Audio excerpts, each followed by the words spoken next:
I want to welcome each and every one of our 360 dealers and their great customer teams. What an honor it is to have you take some time today, take a look at some of the new technology. You know, it was 2 years ago that a cold January night in front of a large group of growers where we introduced a concept called 50 bushel yield campaign in 5 years. It was all about taking one giant step ahead into a 50 bushel advantage. And so it's not been 5 years.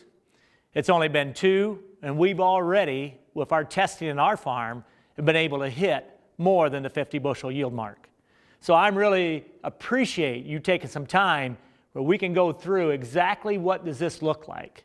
And I'm sure you're going to have questions. And so throughout our presentation, just text the number that's on the bottom of the screen, and we'll be able to get right back to you with an answer as we go. But I know this, that as a farmer, and especially as mom and dads, we think about farming as a family. And it's exciting when we're able to work beside our sons and daughters. And as I'm combining here, and you can see Andy beside me in the grain cart, it doesn't get any better than that. Whether it's in the spring when he's running the planter or I'm running the planter, it's working as a team. And there's something inside of each of us, and I think it's the way the Lord created us. We always want to do just a little bit better than what we're harvesting right at this time in the next year.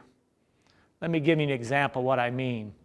We take this farm here, and this is by no means our best ground or our best farm. We got anywhere from 2 to 2.2% organic matter here. Our CECs on this farm, I believe, runs from 13 up as high as 18, but where I'm at right here, I looked and it's at 15 CEC. But what about the following year? And how does this farm progress as we add into our farming system? And so in this back knob up there you see on the southwest, over the years I've just taken a 5-acre stretch, just a block of 5 acres there, and have been tracking our progress. Are we moving ahead? Is our farming operation taking the right strides?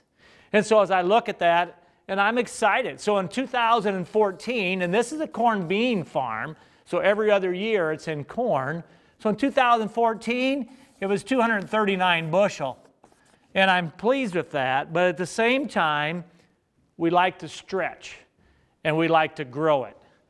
And so at 360, we have proven with lots of research that any time you and I band any product like nitrogen, starter, and we start to ban nutrients, we do 2 things.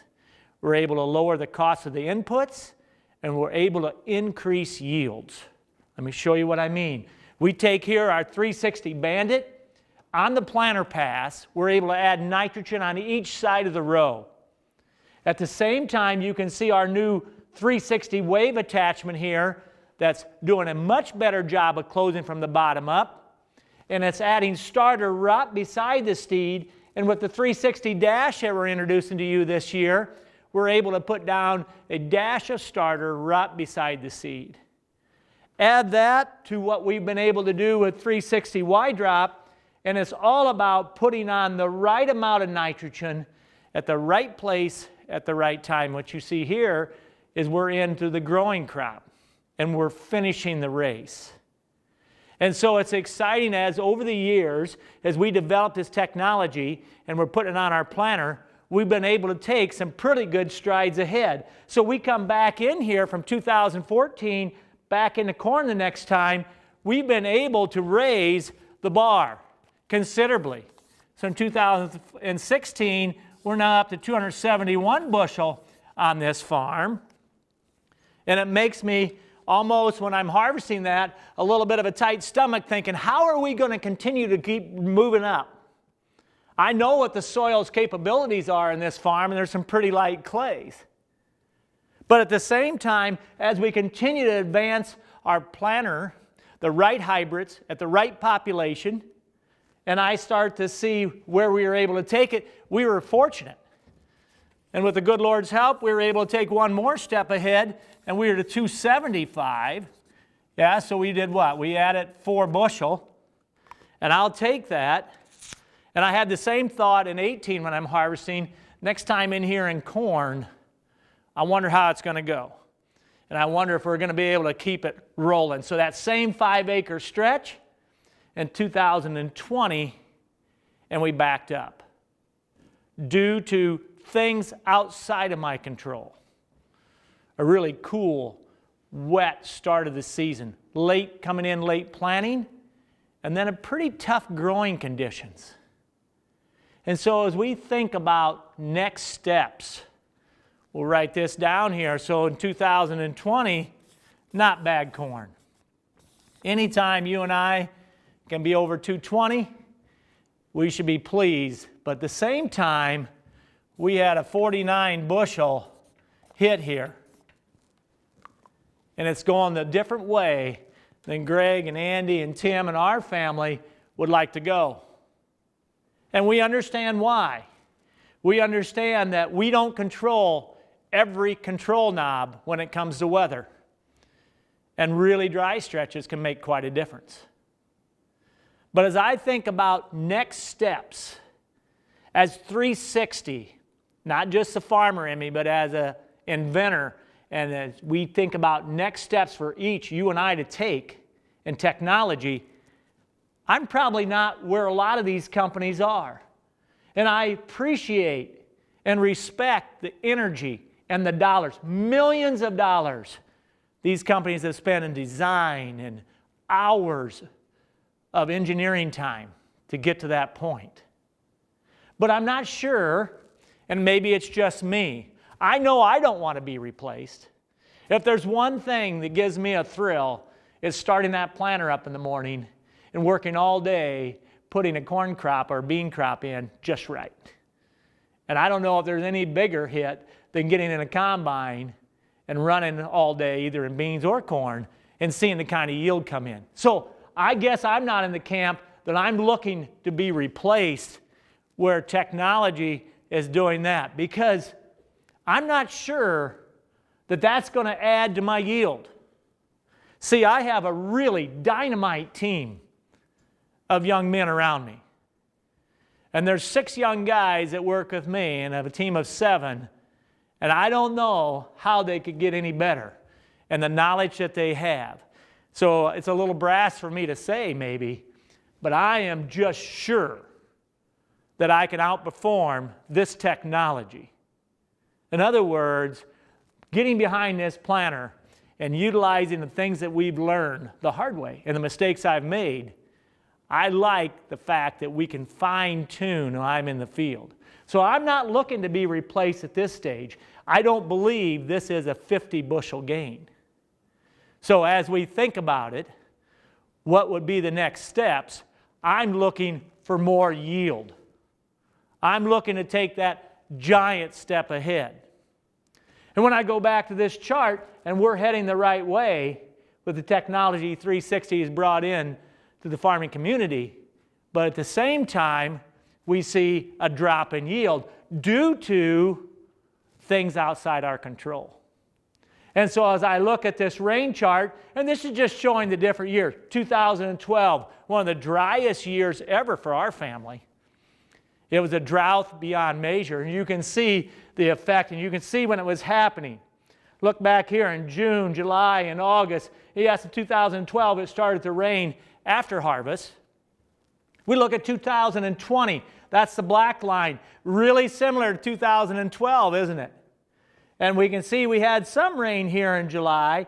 Then when we hit in August here, when it really come down on a late June planting, when we really needed it, we had 3 weeks with no rain, over 6 days in the mid-90s, and corn went under stress. And so in this time frame, as we look at this weather chart, you look at 18. Look at 18's yields here at 275. And we look at how that went. So here in 18, we're following the yellow line. Look how those rains were happening. So we were being blessed, but at the same time, we didn't have any control. So as I think about where we're going to take the next steps, it's about being able to change this environment that's around us. How do we eliminate stress? This is this year's field in August, and you can see the stress that's on that corn. There should be no mystery that we are in a lower yielding environment.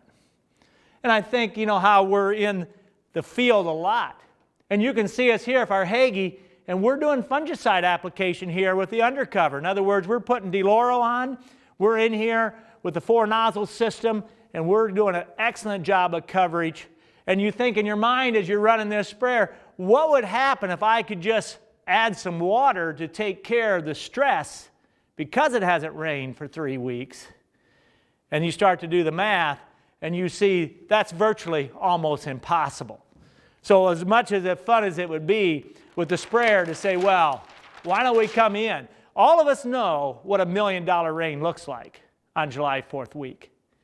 And every time when we have fireworks, and if we have somehow that night get a ½ inch, you sleep pretty good because you know what the effect's going to be. So let's just look at this 100-acre field here. And we know what? That 1 inch of rain for 1 acre is what? 27,000?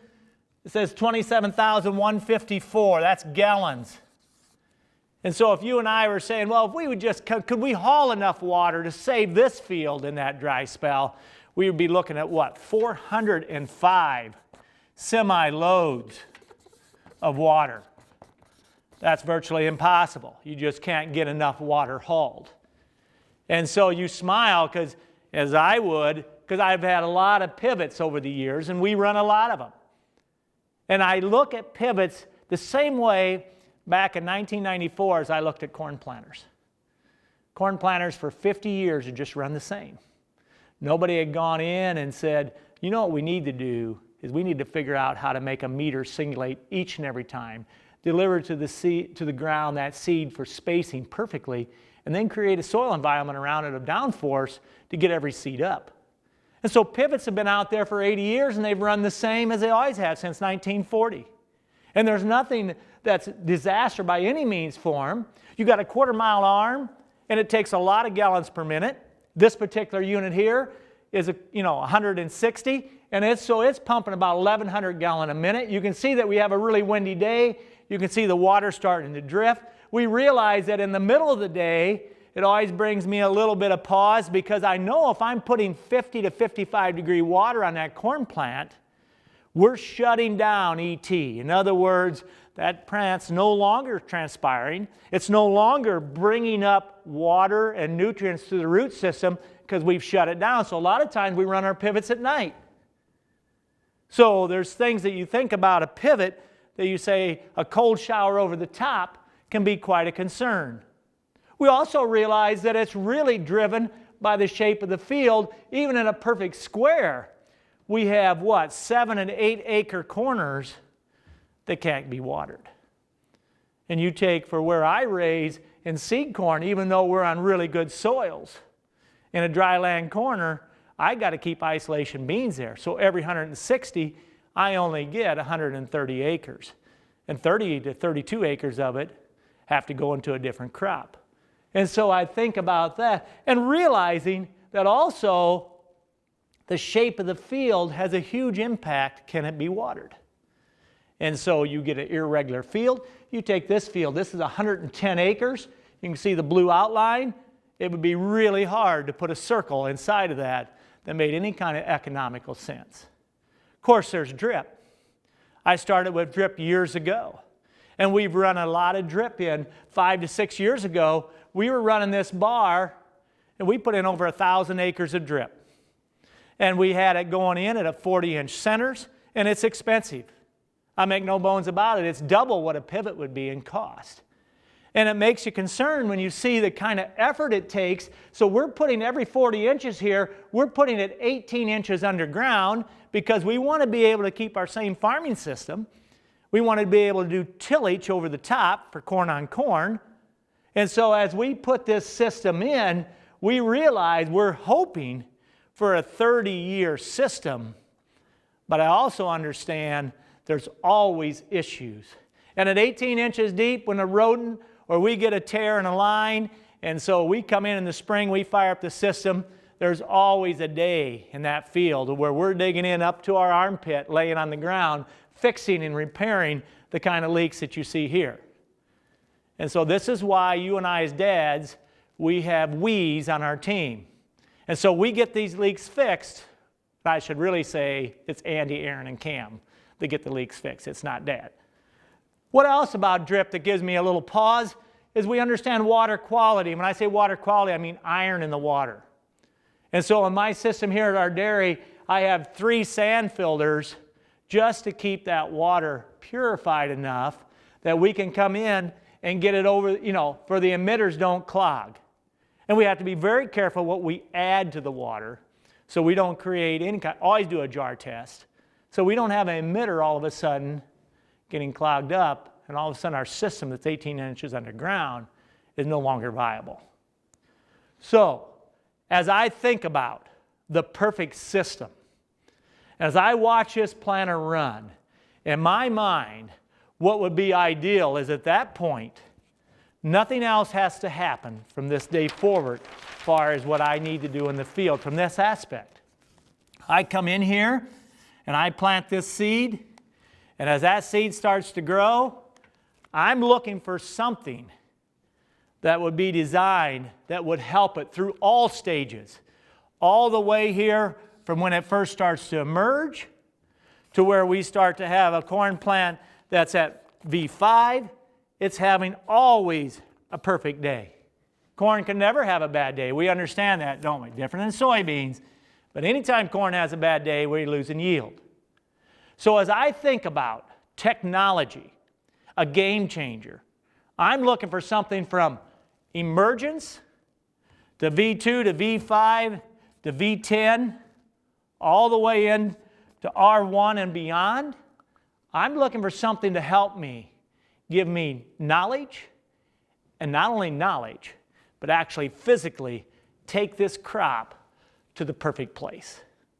I'm excited to introduce to you 360 Rain.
Well, that was a really quick take of the new 360 Rain.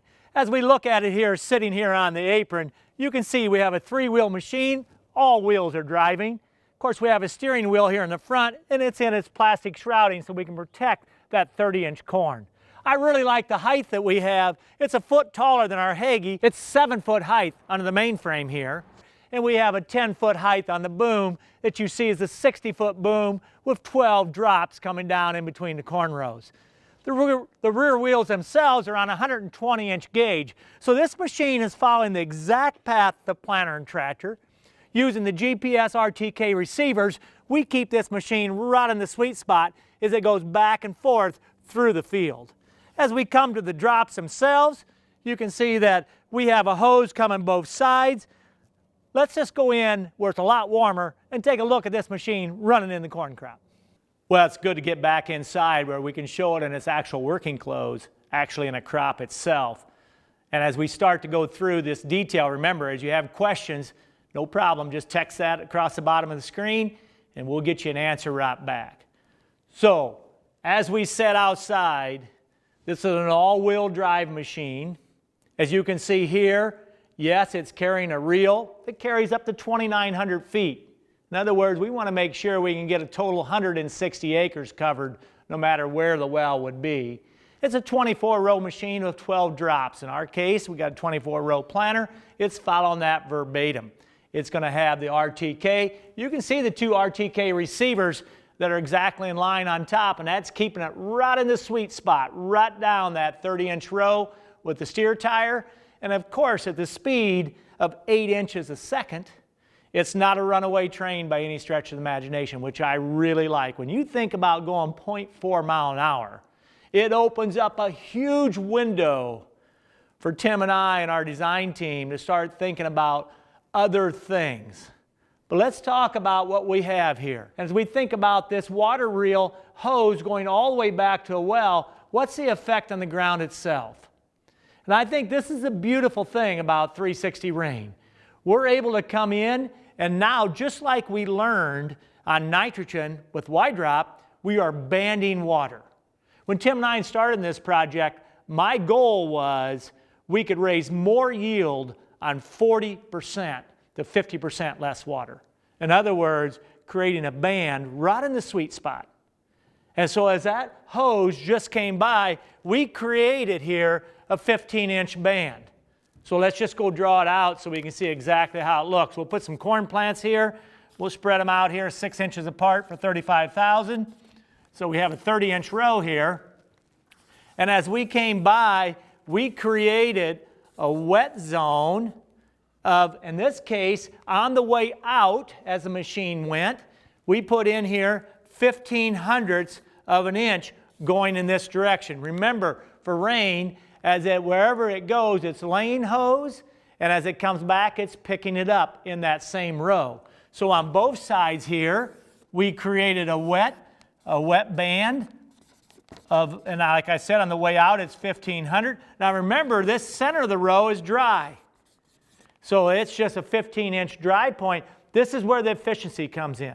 As we think about the future, and we will be regulated on water. On our Texas farm, we're restricted to only so much water per year. And so this is about raising more with less, no matter where we are in the Corn Belt.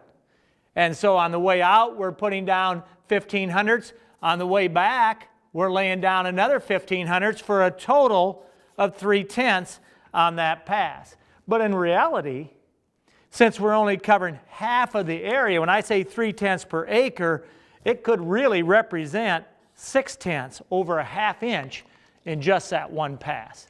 Give you a little more in-depth look as we watch rain run. As you see it here, and you can see here we're in young corn. And you can see the exact bands of water as you look across there, and you can see that we're laying hose as we go south. And so we're in that planter pass, and we're going all the way to the south end rows, right to the tree line. It's going to stop because it is what? It's an intelligent machine. Yes, it's autonomous, it's robotic, but it's got software. It's going to stop just as it gets to the headland, and it's going to start picking the hose up as it comes back. And I really like this concept of watering both directions.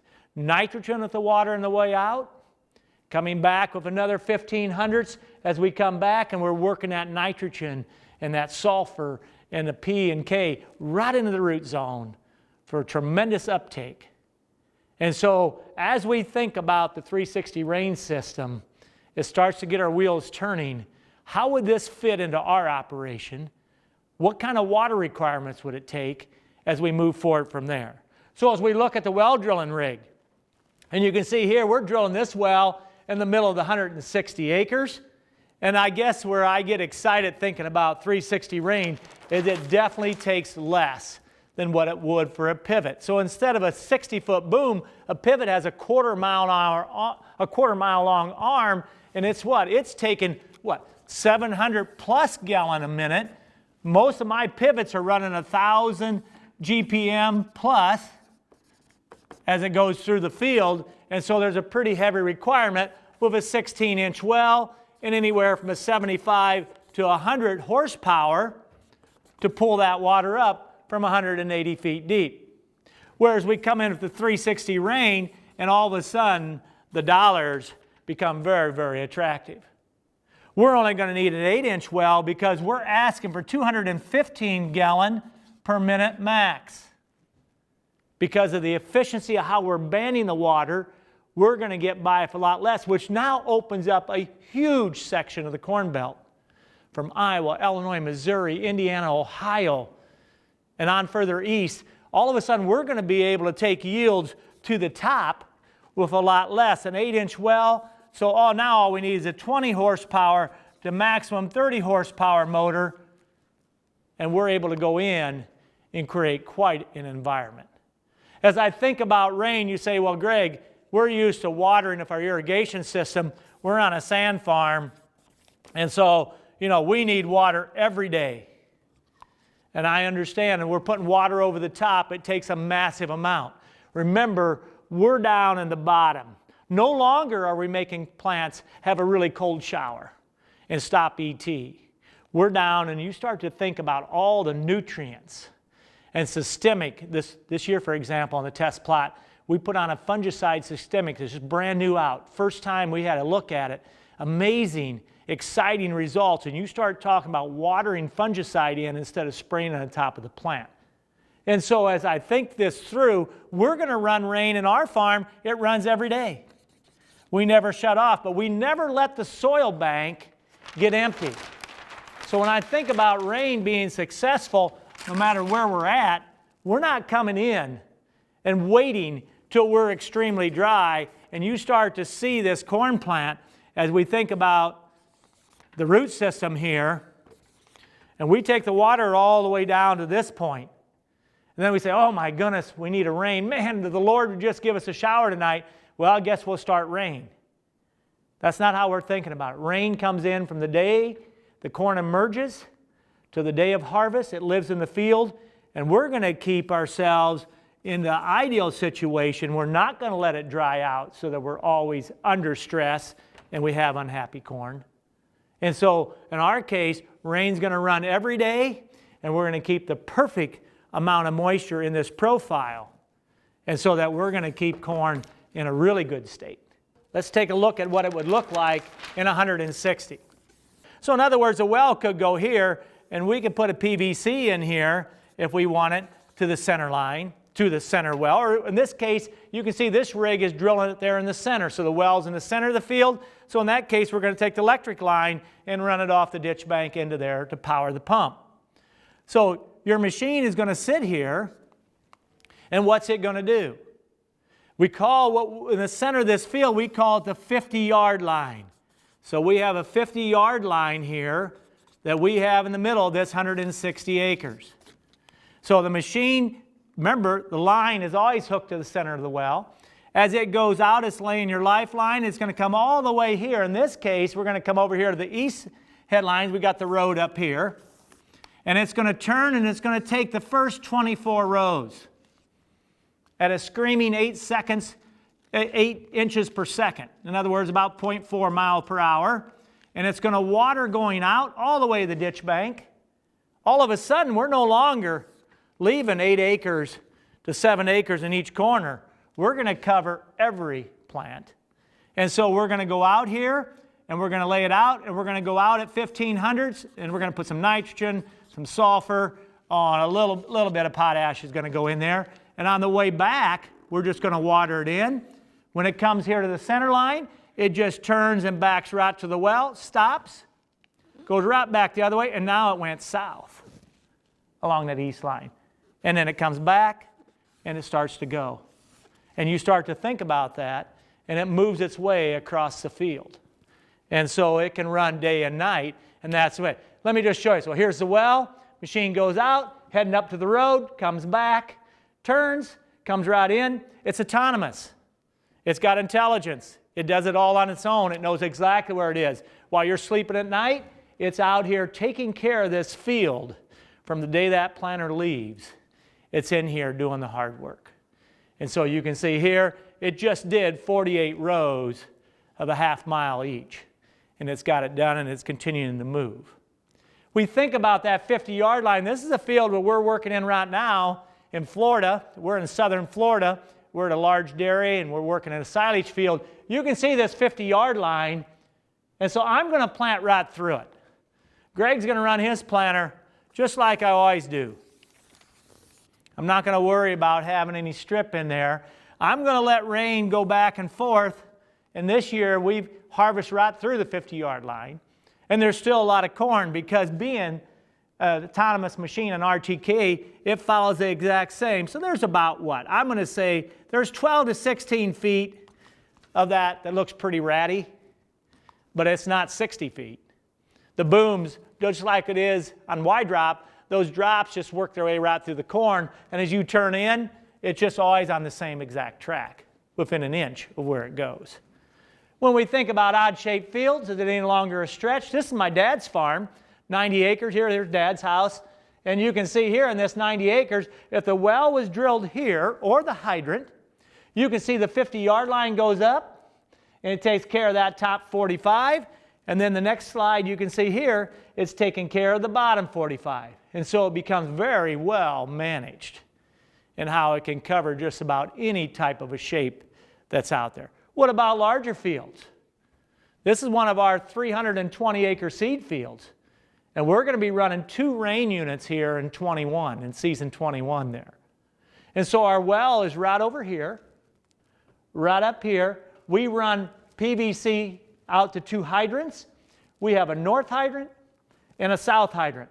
There's 160 acres each there that the rain units are going to be running on.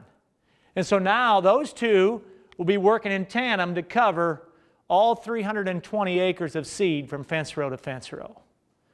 And so I'm excited to start to introduce this to you, and I'm going to have Tim come up. My son Tim is in charge of our R&D system at 360. And of course, I don't know who better than him, as he's been an inventor in this. So Tim, why don't you take us down a little more in depth and show a little more of the meat and potatoes of this system for us. All right, sounds good. We want to just continue to dive in with this brand new concept and take a little bit more time to just keep peeling back the layers on how does rain work, and most importantly, what would it be like for you to put a rain system in your field? And if you think about how rain's going to work, we're going to have one machine that lives in that field over its full life and takes care of whatever crop you have being raised there. As an engineering team, I'm really proud of the group. They've done a great job. We've been thinking about the design of rain as a 30-year asset. We know we need a system to go in this field and last for a really long time with very low maintenance. So thinking about what your field might look like, let's go ahead and take an example here. And this is a field that we're setting up for next summer. It's going to be one of our test fields. And as you look at this field, it's actually the one Dad showed earlier as a good example of a field that would be hard to put a pivot on. If you compare it to what we're doing now with rain, you can see it's very possible. We're free to be able to catch all the edges of this field.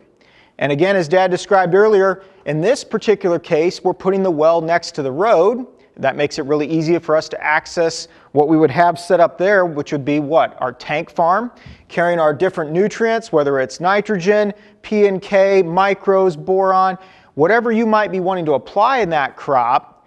We've got that in this field set up along the ditch bank, so we're free to be able to load those tanks very easily. At the same time, you could certainly put the well at the center of the field like you might do today with a pivot. And we know there's a lot of pivots today that may have a tank next to them. That would also work. So as we run our PVC across underground, we're setting up a hydrant, and this position here is determined in the field as part of our design on your specific field for exactly where the machine needs to live as its home base and be able to have enough hose to reach all the different edges. So here's an example of what the hydrant might look like. As you see that here, we're going to set that up in this particular field along this edge, and now the red line you see is our 50-yard line.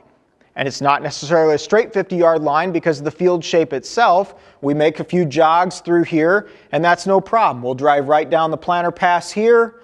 We'll turn 90 degrees. This now becomes our 50-yard line for the north part of the field, working on both sides. And we can go all the way to the northeast corner. and then working our way back to the home base here at the hydrant. We'll now have a 50-yard line that comes down to the south side and work off both sides of that to get all the way over here to our southwest corner. So rain's going to be able to cover this field 100% from edge to edge. And we'll cover that then from the rain machine being hooked up to that hydrant. Here's what you see it running through the field. And of course the hose itself is the key feature on this machine, supplying the liquid that we need, whatever that might be, primarily water, but then with nutrients mixed in. The rain system itself is electric. And we've done that because it's a very reliable source of power, very cheap source of power. And we're going to have several different options for you as far as your power source. Primarily, machines are going to run on a wire. There may be some cases where it makes sense to run off of a generator. And the system's going to be able to run both on single phase or on three-phase service. So it's going to be very flexible in where we can put rain systems in the future and get the power that we need to run the system. So we think then about hose length. As Dad mentioned earlier, the machine can carry 2,900 feet. The hose length for your specific rain system is going to be based on the design of your field. So in this case, I'm showing you a square perfect 160. In that case, we'll only need 2,600 feet to go from the center of the field here to the edge and work our way up, and it'd be the same to any of the four corners. And then say, what about smaller fields? We know there's a lot of smaller fields than 160s.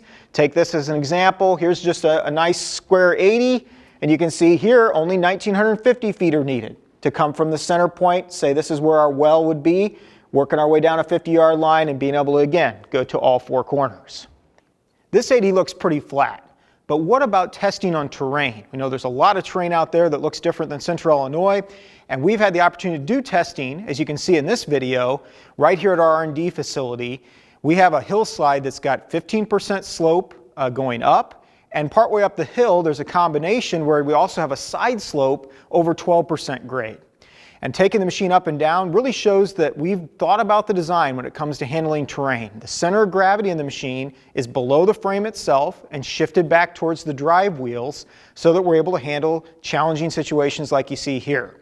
The other thing that makes it difficult is this is actually the worst case scenario where we're carrying all the weight on the machine. We don't have any hose laid on the ground at all, and that hose is full of water, so we're carrying up to 13,000 pounds of payload in the middle of this test. I'm looking forward to next year as well, where our test fields have been set up. We have terraces that we're crossing in one field, and another field has similar slopes to what you see in this test. So again, the hose itself is the key to the design. Obviously, we've done a lot of work to make the system autonomous, and the software that goes into that, that's a very key piece. We've put a lot of work thinking into the safety of making sure the machine is completely controlled at all times. But the hose management itself is really the key. And as we think about that, we have two systems on the back of the machine that manage the hose. It's actually the most challenging part of the design is managing the hose throughout the entire field and keeping it in the right place. We're always dispensing hose at an opposite direction of our travel, where we're headed, and we're doing it at an opposite of our ground speed. So if we're moving across the field at 8 inches a second, we're putting hose down in an opposite direction at 8 inches per second so it lands right there at the spot where we leave it and doesn't move. We're not pulling hose at any time. We're simply setting it on the ground and picking it back up. And to do that, we have the traverser. That's the long vertical steel system here at the back of the machine lined up with the reel as you look further forward into the machine. And here, managing the hose itself is what we call the dispenser. We'll take a little bit closer look at those. So here's the traverser working, and you can see it right here at the bottom of the screen. This is just catching the top edge of the traverser, and it's moving. We're ahead of it. It's right here behind the camera, moving left and right very slowly, and positioning each hose wrap directly next to the previous one. So in this case, you can see we're actually dispensing hose. Hose is going off to the rear of the machine from towards you. You can see the next layer of wraps here, and we're pulling hose off right at this position. You can see the taller layer of this is the next wrap to come off. So the traverser keeps us in the correct position at all times of where we're actually taking hose off, or more importantly, putting hose back on. As we now start to back this machine up and wrap hose up again, we want to make sure we create clean wraps, and that's what the traverser does, maintaining our alignment. Then there's the dispenser at the bottom of the traverser. You can see the hose now is coming from the machine on the right, and it's pulling hose through, and the dispenser's job is to make sure the hose is always leaving the machine at the correct speed. We're turning those friction wheels at our ground speed, and we're pushing hose off. And why is that important? Well, it's mainly for when we make turns. So if you think about what a 50-yard line is going to look like, we're testing a prototype machine on our sand track, you're looking down the 50-yard line. It's just backed out of the last planter pass where it's finished watering, and you can see the dispensers running. And the key here is as we make a turn, to make sure the hose doesn't move, that we're not going to pull the hose, the dispenser is pushing that hose off the machine. Now we're going to watch this turn as we turn into the next planter pass. You can see how we're able to make that clean arc. The hose is staying stationary right where we left it, and we're free to continue on down that planter pass. So it's key that we manage the hose along the 50-yard line, and through any turns, we're able to snake our way to any part of that field, no matter the shape of that 50-yard line, like we saw in the first example I showed you here. This system has the ability to go anywhere it needs to in the field and keep the hose in the correct place. So what paths are we following? As we mentioned earlier, we're following the planter. So our vision for the machine is its width is the same as your planter width as far as our boom, and we're driving right on the same tracks that the planter itself drove on. And to do that, we're going to add a GPS receiver to your planter that's going to record paths for us. So across your whole operation, you may have 10 or 12 rain systems. You'll carry that receiver throughout the planting season. All that data will come back to our central location in our cloud. Paths then automatically be created, and each machine will get the paths it needs, and it's going to follow those with RTK GPS, as you see us doing that this summer. So here's the machine. We're following the planter path that's been recorded right here ahead of us, out ahead. And as you can see, the machine just working its way across the field. We're following that path with RTK. So as you think about how fast we can get across the field, I'm thinking a little bit about speed. We're thinking our top speed is in that 8 inches per second. But we don't have to go that fast. We can go down as slow as, say, 2 inches per second. There's really a range of speed, and we use that range to adjust our rate. We're always going to want to run our well at full capacity. So we're producing as much water as we can per minute, and then how much water you want in a specific area will adjust by how fast the machine moves. So that's going to change our rate. So we can apply anywhere from down to, you maybe only want to, say you wanted as low as 1/10 of an inch of rain applied. We could do that all the way up to 1/2 inch or more per pass. So that's all going to be an option as far as adjusting the rate. And we're going to do that through remote tools. So take this as an example. Here's your iPad sitting in the Gator. You can see the rain machine here in the background, being able to remotely connect at any time, even if you're at home, to any of your rain systems that are running your operation. You're going to have the ability to know exactly what they're doing at any time, being able to dial in and see what they see through cameras, being able to adjust the rate, give it a prescription, and you have complete control and flexibility. The beauty of rain is we're able to actually run in linear passes with the planter, so you're free to actually be able to set up zones, say a drier area in a field, and say I want to run more time in that zone than I do in other areas of the field that maybe have better water holding capacity. Might have a low-lying area that doesn't need as much irrigation and a drier area that needs more. You're going to have complete flexibility with rain to apply whatever is needed at every part of the field. Our goal in general is to get across the field in 1 week. So 1 week, cover each part of that field, and we can go, depending on the size of the field, even in a 160 in as little as 4 days, running at full speed, we can get across the whole field. Smaller fields, obviously, you could go even quicker as far as being across that field from end to end. So let's take a little bit deeper look now at some of the results from this summer. So here's a field here in central Illinois that we've been using rain on this past growing season, and we set up a plot through this field. And you can see as you're looking out across the plot, most of it here is corn. As you're looking back into the triangle, and right up here at the front, we have soybeans. And as I mentioned, the advantage with rain is we can run in linear passes. So as this allowed us to set up a plot that's different than you would maybe think with irrigation typically, we can actually do replications. So as you look at how we laid the plot out, this would carry both into the soybeans and into the corn. We were able to replicate rain here in this first 120 feet, and we applied through the entire growing season 4 3/4 inches of water. Okay, and then we're comparing that to our conventional passes, and it's 120 feet here that was just our farm's program, including Y-drop and nitrogen on the planter setup with all the technology. So that's our baseline that we're comparing against. Here we have rain replicated again, and then again the conventional. And through this section of the plot, we're keeping all the nutrients the same. All we're doing is we're adding that water, and we are applying our nitrogen with rain instead of any other kind of applicator. And that's allowed us to split up the same amount of in this case 200 total units through the season. I think we had 80 go on with the planter, so 120 units of N got applied through rain, and we did that throughout the season. Smaller amounts applied more often, and each time applied with water. So keep that in mind as we look at the results. It's a combination of both the power of just bringing water to the plant and filling its need there, as well as bringing nitrogen and the ability obviously to bring other nutrients. In this case though, through the first part of the plot, we're just applying nitrogen through rain, and the rate is kept the same all the way across to here. Then for these two blocks, we wanted to spend a little time just exploring what happens if we bring a little bit more nitrogen. So we did 250 pounds total for a block through here. And then we kind of went crazy and said, well, let's just do something for fun. We did 400 pounds, and then we have our conventional program again. And even though this is fairly early still in the year, you can already start to see expression here of where the conventional is showing some brown stress areas starting to show up. And let's take a closer look at what that looks like as we get closer and closer to harvest. You can really see it started to turn pretty dramatic. And you maybe wouldn't notice this if you didn't have the rain system, but we've created a real sharp line right through here on this side where we have rain to that direction. We have the 120 feet of conventional here, and then it goes back to rain again for 120 feet, and you can really see the dramatic difference that expressed itself this season. And we see that show up in the plants themselves. You can see it in plant height.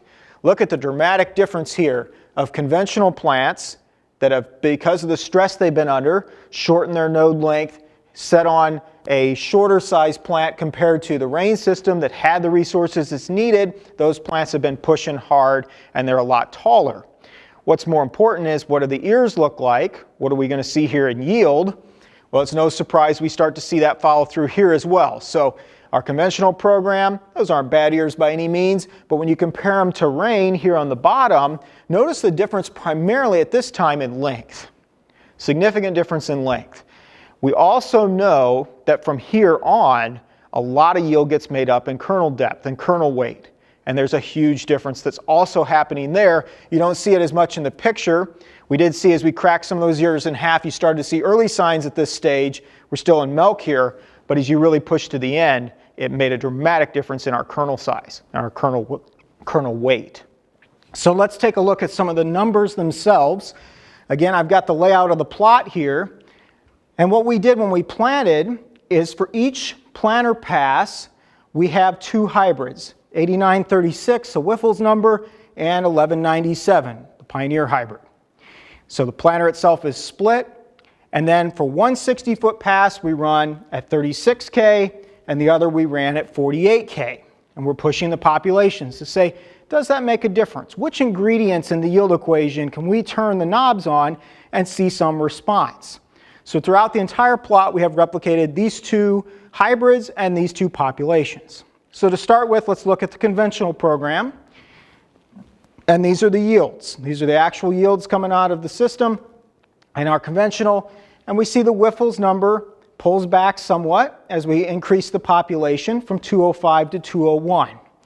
Not a big surprise. We've got more drinking straws in the shake. We're pulling harder on our resources by developing more plants, and it's not increasing our yield. Same way with 1197, maybe even a little bit more. We go from 198 down to 192. So just simply adding more plants, in some cases you probably have tried this yourself, it's not automatically a yield increase because we're limited by our resources. What do we have to be able to develop that crop? So now let's add the yield in from the rain passes. And again, these numbers are just comparing adding 4 3/4 inches of water and the same amount of nutrients all the way across, in this case just taking the nitrogen and dividing it up more over more applications, and we see a tremendous response. So now our Wyffels number at 36K, we see a 73 bushel increase. At the 48K, we see 59 bushel increase. And what we've learned is this Wyffels hybrid actually prefers lower population. But what made the biggest difference? Water by far made the largest difference in this case, and really the combination of that water and nitrogen being applied together. And then the Pioneer hybrid, we saw it step back 6 bushel when we increased the population. Here we actually are able, because we're actually managing that plant's needs, we see a slight gain, couple bushel advantage from 258 to 260, and keeping in mind the overall gain of 60 and 68 bushels in those scenarios. So if we average those together, and we say what's the total summary, 199 for the conventional, 264 for the rain system, a 65 bushel gain. So goal being to say, can we add 50 bushel to our system? In this growing season, it was 65. We actually exceeded our goal. We're super excited about that. And that's, again, with the nutrients the same. Now, as I told you in the plot, we did some higher nitrogen levels. And what we saw this particular year is adding nitrogen alone really didn't change the number that much. Our yields were very similar to the yields you're seeing here for the rain system. So what we know is rain itself, being able to bring water as a critical ingredient to our yield and bring in nitrogen and other nutrients with it, that's what's making the major difference for us. And what's exciting is there's a lot more for us to learn as we continue this project on what are the key ingredients that can be added to a crop now that we have this ability to be there every week and look at that plant every week and apply whatever it needs. We're going to learn a lot more about corn, and we're going to learn a lot more about other crops on what needs to be applied at what time. Rain's going to give us the ability to do that. So we'll just summarize again. So 199, 264, 65 bushel increase in corn. And then if you recall, I said we had soybeans in the plot as well. And as we've shown rain to some folks throughout this season under NDA, taking a look at it, and one of the responses has been, well, would I really want to run rain on soybeans if I have a rotation? Do we think it would pay? Well, the answer is it definitely would. Let's look at the yield results from this area. You see rain running through our soybean plot here, and the results have been pretty incredible. 64.3 on our conventional. You can see us harvesting through the plot right here. Rain was 78.8 for a gain of 14.5. And as we've done plots with beans over the years, I can tell you, you probably experienced the same. Sometimes it's a real challenge to get any kind of response. You start to change how you handle beans. They don't seem to respond well to management, but they do respond to water. And we see that in this case. 14.5 bushel is a huge increase, of course, in our bean yields. So let's take that math a little further, though. Let's think about return on investment. So we know that the yield data we have from our plots is just 1 year. And it's going to vary by field, and it's going to vary by growing season. But let's dig in and use those numbers to try to say, what would the return look like?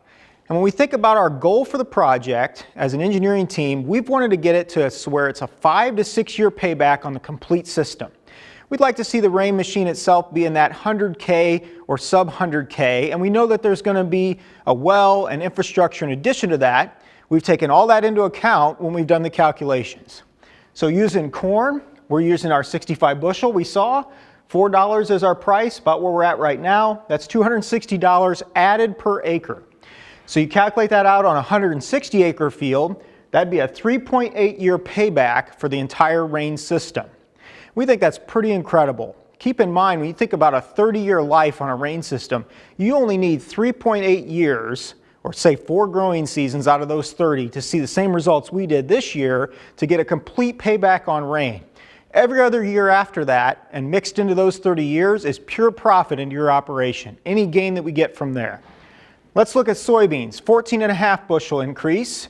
$12 is our price, $174 per acre increase. And you run that math, that's 5.7 year payback. So if you're in a rotation, corn soybean rotation, that's going to average out to 4.75 years. So say about right where our goal has been of 5 growing seasons to pay back the system.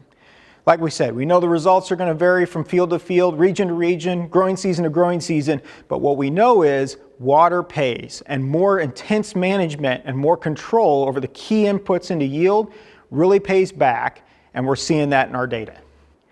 So now we want to spend a little bit more time thinking about what else did we learn this summer. We had some growers come in, gave us some great feedback. So we're going to have Dad come up and talk a little bit about some of the things we learned by working with customers here this summer.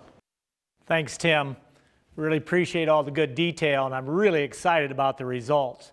Like Tim said, it was time in our second year of really being in the field, in depth with 360 Rain, to bring in some more good eyes and some really good critical thinking. How does this actually work? So we invited 31 of the top growers in the nation, multiple states. We brought them in 3 different groups, and we went and we spent all day in the field with Rain, watching it run on corn and soybeans, and discussing all the merits. Is it for real? And I'll tell you, the excitement was over the top. Can't wait to show you some of the results. So we'll just go right to what they had to say.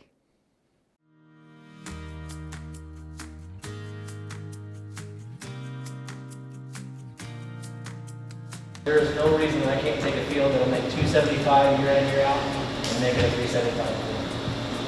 Because the only thing that I cannot control is nutrient and water availability. This gives me the ability to do that. In my mind, once that planter leaves that field, that's finishing the whole crop. That's it. I mean, your whole Y-drop program, fungicide program, all your timing is met with that. You know, when we talk about spoon feeding a crop, I mean, this is a direction that seems like would be a great way to head. And then how many additional components can we put on there that save us other trips to the field, kind of like you guys have talked about, between scouting and issue sampling and soil testing, or what else can be added that would make this basically the tool to have? You have an autonomous platform roaming through your field. You don't have an engine, you have a power cord.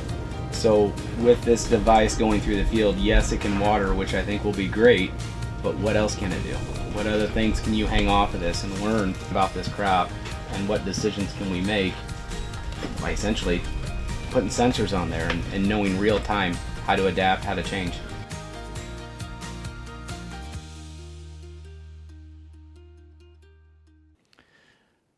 Well, I really appreciate Jason asking, what else can we put on this machine? Yes, 360 Rain has a water hose. I call it a lifeline. But at the same time, when we start to think about all the other things it can do as it lives in this field, it truly becomes a plant butler. Let me give you an example. As we look here, in the seed corn industry, they force us to plant the male row every 5th row, sometimes in some really hard conditions. In this case, it got cemented in. This is the same field that Tim just showed us where we did all the 360 Rain results, but in this particular year it was in seed, and that seed male corn was not coming. In the seed business, if you don't have a pollinator, you're dead in the water. So we came in with this John Deere sprayer, and I put on 1/4 inch by tying the Y-drop hoses together, and I created that 1/4 inch just in a small strip, and it was amazing the kind of emergence and how deep that moisture went, and we were able to get that corn up and out of the ground, and it actually saved that 55 acres that particular year.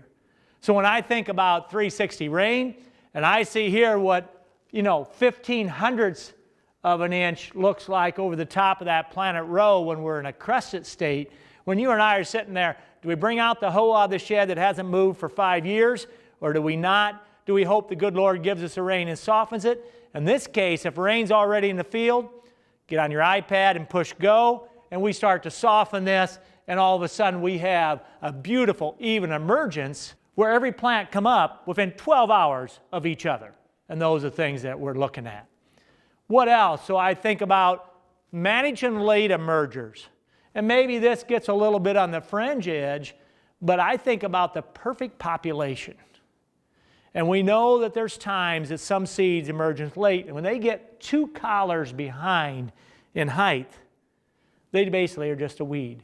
And they're out there robbing moisture and nitrogen, P and K, and all the micronutrients, and they're taking sunlight.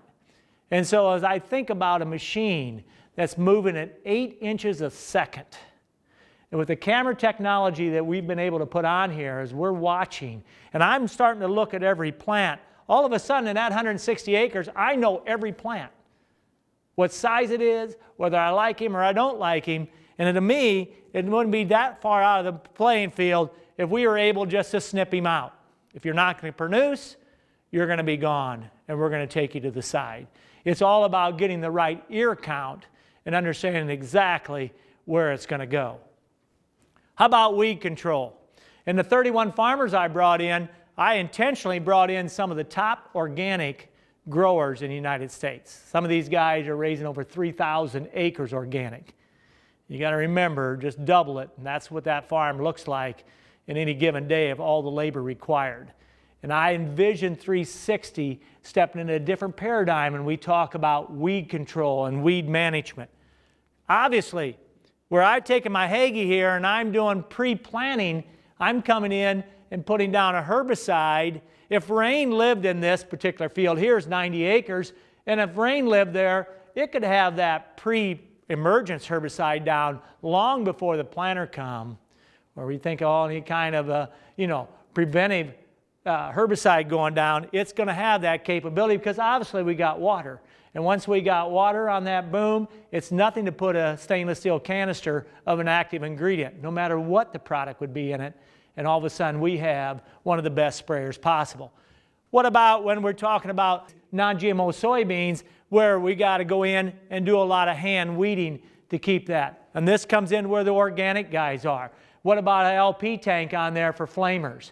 So all of a sudden, with this type of a robotic tool in the field, there's a lot of things that start to come into play to manage throughout the whole growing season. And we're going to be able to come in and eliminate some of the things that give you and I quite a bit of heartburn. When it comes to nutrient management, I don't think there's anything that can touch what 360 Rain can do. It's got the ability to come in and put on nitrogen, N, P, and K, micronutrients, sugars, everything that we think about that's going to take in any kind of prescription you want to put in. This is a 55-acre silage field in Florida that we're working on, and you can see the nitrogen rec here for this silage field. And so the darker areas are much more required nitrogen, a little less, and then quite a bit less as you look at that map. It's simply a matter of controlling as the speed of the machine as we go through the corn row on that planter pass. Of course, using these kind of nitrogen pumps, we now have multiple ingredients that we can put in at the same time. This is where the field that Tim was talking about, so we had all kinds of extra stuff mixed up in the yellow tank there. And so this pump is this one's putting in 32% nitrogen into the water stream here. This one was adding in all kinds of the extras, boron and sulfur, and we had some P and K in there, and all the things that we thought could take it to the next level, we're able to put in the water stream itself. But when I, as a livestock guy, and I think about this hog farm, and I think about what's underneath this slat, I get really excited thinking, how do we manage manure application? For the practice now is, and every state is starting to write in their nitrogen handbook some really interesting requirements. You take Minnesota, for example. It's getting to be really an ugly baby if you are careful about, they really want you to put it on in the spring and the summer. They're really concerned about any type of snow, application or frozen ground. And we know what these machines are doing to our soil compaction and that type of thing. So when I think about rain and manure management, in other words, as we go out to the south, we're injecting manure in with a small amount of water. Coming back, to the north, we're going to go ahead and water that in, that manure we just applied, right down in the root system. You take my dairy here, and I know my neighbors probably don't think so, but I call that 1.7 million gallons of black gold. And you can see here we're agitating, we're getting ready to spread. So instead of going out to a dragline applicator, why not going out right to my water hydrant? And if a manifold system there, I now start putting manure at the right rate every pass through in the summertime. I start to actually put on manure, and it starts to take one of the problems for livestock growers and making it into quite an advantage. And I think of the organic growers, this could be the answer that they're looking for. At that speed of the field, we can do a lot of field sensing. Like I said, there's cameras that we can put on the machine. We can start to look at the plants. And also, what about taking soil tests on the move in the different soil zones that we're at? how would that look? And so you can see here, you know, as we're moving that slow, we're going to be able to get down and get those soil tests in. What about what areas of the field are starting to show up gray leaf on certain soil types or certain varieties? When I have that machine in, now all I do is go on my iPhone and I look over at the top 55 and I say, is the Pioneer 1197 showing up some gray leaf? And if it is, with the water we have on 360 rain, there is no problem of putting in some fungicide. When with undercover, we start to really go after that problem. And this guy, I can't wait. You start to see insect pressure, and you see that Japanese beetle feeding on that silk, he's gone. The minute he shows up on my iPhone, I'm pushing the button, and we're taking him out. And you can see here, at a high speed, on a Hagie with the undercover hanging on the boom, and we're spraying and covering every leaf, you start to think about the speed we're going, and I get excited thinking about the response and the control that we're actually going to get. As we think about stress management, and we talk a lot about how do we manage this plant, all the way from emergence. You know, you think about a plant, and we talk about a lot at 360, the three things that really drive yield. You know, and we talk about as soon as this plant starts to emerge, the things that start to take place. We always say at V5, you know, how many kernels around are we going to set? Is it going to be 18, 20, heaven forbid only 14? Now that's not something we want. This is all due to stress. Then we always talk about ear length. You know, on every kernel long, you know, did we blow off 8 kernels on the tip? Because if we took those off, that's 50 bushel. So manage it. And then, of course, we talk about kernel depth and weight itself. What's the depth of this kernel? And so when I think about in the future, and this year I saw it, Tim related to it. Even in that field where we put on, and I think, I'm going to guess, I should know off the top of my head, I think we made 12 trips across. 12 different times that the rain unit went across that field at 4 3/4 of all the water that we added. But I think about what the kernel depth it was. When we talk about 65 bushel response, this is exactly what I'm referring to. Early, mid-season, and late, this is what we're looking for when we talk about stress management. And when I think of stress management, I think about how can we cool. Look at the difference on the dry strips here where Tim just showed us.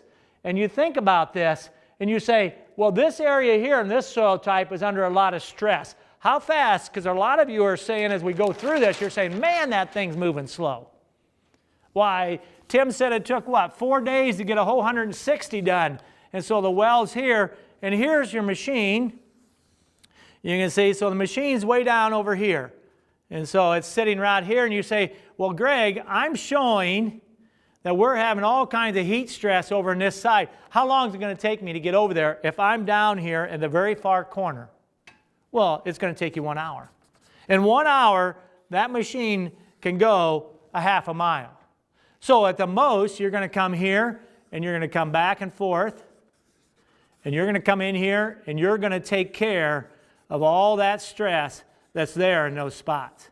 And we're going to cool that down, and we're going to be down at the root system. We're not going to shock him, but we're going to add, and you can see the effect right here. Look at right here. This was a day ago with a thermal camera, and look how cool we made that. And right next door in the dry strip, look at the response there. And so in a stress management, I think it's going to be something that really makes a difference. How about in-crop seeding? In other words, as we look across the Corn Belt and we see cover crop becoming very, very prominent, why wouldn't we, with a manifold at the hydrant, put in seeds as they come to the rain unit, they go through our boom system, they come down the drop, and we put a flat fan there and we just blow that water in that seed and we cover it on the way out, seeding. On the way back, we water it in standing crop. So by the time you harvest here, you got an excellent cover. I don't care whether it's radishes or whether you're on rye, cereal rye, or oats, or whatever your sweet peas, whatever your choice is, I look for this to become a mainstay. And so this starts to answer a lot of those different questions. As we think about, as we continue to do research, I told you we're in Florida at a dairy. This is in November. We're watering this corn, and this is pretty much beach sand. This is a sand farm, and you can see the kind of response that we're getting here as we're watering. If I show you this field, we generated the paths for him. Now, these are some pockets of some low-lying areas where the corn planter couldn't get into on October 15th. And so the rain unit comes and it stops right before it gets in the water, and it backs up. It comes, it turns, it comes out to the road, and it backs up, and it follows exactly what we talked about. And you can see the 50-yard line that's running there. And today, this is how it looks. We're well in the tassel. We're 2 weeks away from silage chopping as we sit today, and you can see the rain unit sitting in here working in creating a unique crop in January. And so as we think about the future, how does it look for 360 Rain? Well, for the last 2 years, we've been doing concept testing. So we got 2 years under our belt. We're going to get 2 growing seasons down in the Florida dairy. We're almost ready to chop. We're going to immediately replant, and we'll be chopping again come the end of May, June 1st. And then we're going to have 6 machines around this central Illinois area this year in tests, putting the software, putting all the features that we're showing here, starting to do the concepting of this. 2 more growing Florida seasons. On 2022, we're talking about 20 machines out in multiple states. 2 more growing seasons in Florida, because our goal for Tim and I, we want to have 10 growing seasons under our belt before we go to full sales in 2023.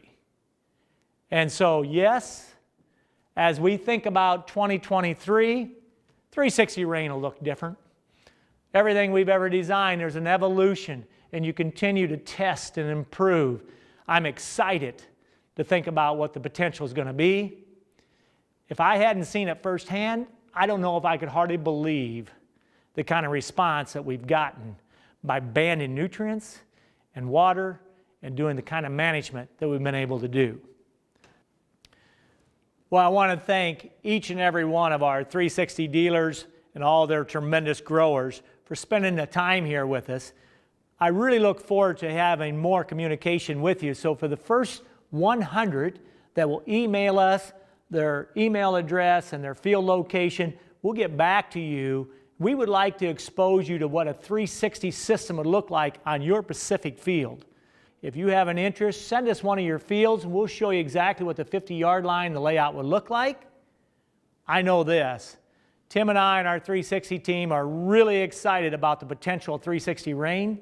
Of everything I've worked on in the past that I've had from planter day one till now, I've never seen more of a game changer. Can't wait to talk to you soon. Thank you for your time.